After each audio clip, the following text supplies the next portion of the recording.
ఏ సీజన్లో అన్నా కానీ పెట్టుకోగలిగే పచ్చడి నిమ్మకాయ పచ్చడి. బజార్ నుండి మంచి పండు కాయలు 50 నిమ్మకాయలు తీసుకొచ్చి శుభ్రంగా కడిగేసుకుని ఒక క్లాత్ మీద ఆరబెట్టుకుని ఫ్యాన్ కింద చక్కగా ఆరిన తర్వాత మంచి గుడ్డతో తుడిచేసుకుందాం.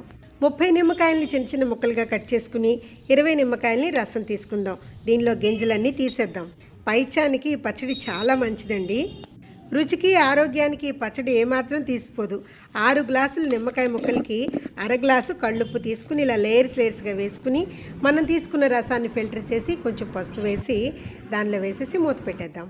3వ రోజు తీసుకుని ముక్కల్ని కొంచెం లైట్గా పిండి ఒక పళ్ళెంలో, రసాన్ని మరొక పళ్ళెంలో వేసి ఎండలో 2 రోజులు ఆరనివ్వండి.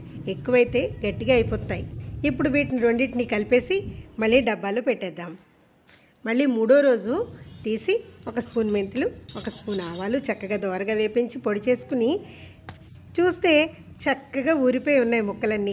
నేను సగం ముక్కలు తీసుకుని దానికి సరిపడా కారం వేసి మనం చేసుకున్న పొడి ఉంది కదా, ఆవు పొడి, మెంతి పొడి దాన్ని వేసి చక్కగా బాగా కలిపి కొంచెం మినపప్పు, శనగపప్పు, ఆవాలు, జీలకర్ర, వేరుశనగ నూనెలో చక్కగా వేయించి కొంచెం ఇంగు కూడా వేసి ఈ పచ్చడిని చల్లారేక వేసి 1 స్పూన్ బెల్లం కూడా వేసి చక్కగా కలిపేయండి. ఎంత టేస్టీగా ఉంటుందో. కమ్మటి పెరుగులో ఈ నిమ్మకాయ పచ్చడితో ట్రై చేయండి.